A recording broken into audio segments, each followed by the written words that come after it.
Hello friends, கீரை செய்யணுன்னாலே உங்களுக்கு பிடிக்கலையா? அப்போ இந்தமாரி கீரை பொடியாக செஞ்சு வச்சுக்கோங்க. ஈஸியாகவும் முடிஞ்சிடும். 2 மாதம் வரைக்கும் வச்சும் சாப்பிட்லாம். இந்த இட்லி பொடியை நீங்கள் தோசைக்கு தொட்டுக்கலாம், இட்லிக்கு தொட்டுக்கலாம், சாதத்துக்கு நெய் போட்டு நீங்கள் சாப்பிட்லாம். சூப்பராக இருக்கும். இது தோசைக்கு செம்மையாக இருந்தது. நான் தோசை தாங்க சுட்டிருந்தேன், நல்லா நெய் போட்டு செம்ம கம கமன்னு இருந்தது. இது எப்படி இருக்குன்னு செஞ்சு பார்த்துட்டு எனக்கு சொல்லுங்கள். இப்போ ரெசிபிக்குள்ளே போகலாமா? ஒரு கடாயில் உளுத்தம்பருப்பு 3 டேபிள் ஸ்பூன், கடலப்பருப்பு 3 டேபிள் ஸ்பூன், அப்புறம் துவரம்பருப்பு 1 டேபிள் ஸ்பூன். இது எல்லாத்தையும் 2 நிமிஷம் ஸ்லோவாக லோ ஃப்ளேமில் ரோஸ்ட் பண்ணுங்க. அதுக்கப்புறம் மிளகு 1 டீஸ்பூன், சீரகம் 1 டீஸ்பூன் போட்டு அதையும் ஒரு 2 நிமிஷம் ஸ்லோவாக குக் பண்ணுங்க. ஸ்லோ ஃப்ளேமில் தான் இருக்கணும்.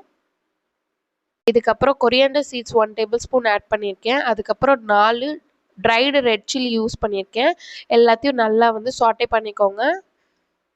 நல்லா சாட்டே ஆன பிறகு 1 டீஸ்பூன் நான் செசமே சீட்ஸை ஆட் பண்ணியிருக்கேன். அதுவும் நல்லா பொரியணும். நல்லா பொரிஞ்சதா தான் நல்லா டேஸ்ட்டாக இருக்கும்.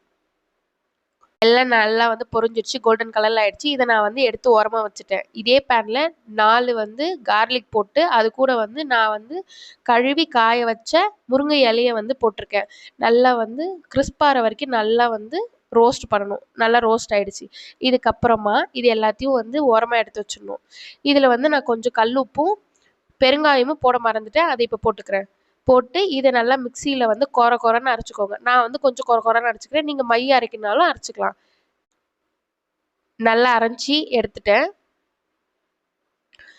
உங்களோட சூப்பரான முருங்கைக்கீரை பொடி ரெடி ஆகிடுச்சு. இந்த மாதிரி ஃபுட் கண்டென்ட்டுக்கு என்னோட சேனலை சப்ஸ்கிரைப் பண்ணுங்கள். பாய்.